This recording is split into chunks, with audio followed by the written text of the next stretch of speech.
Pagpalulap na. Top nuclear. Tiga lang hangin o kanan. Kami lagi. Kantay lagi sa kami. Tara. Wala.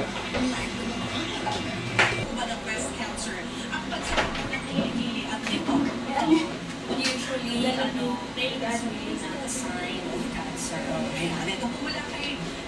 Bukod sa mga breast cancer survivors at kanilang mga pamilya, lumalamin ang pagmasok ng suporta sa layunin na may palaganap ang mga kaalaman sa maagang direksyon ng breast cancer at sa pagtaas ng antas ng SARS. Sino naman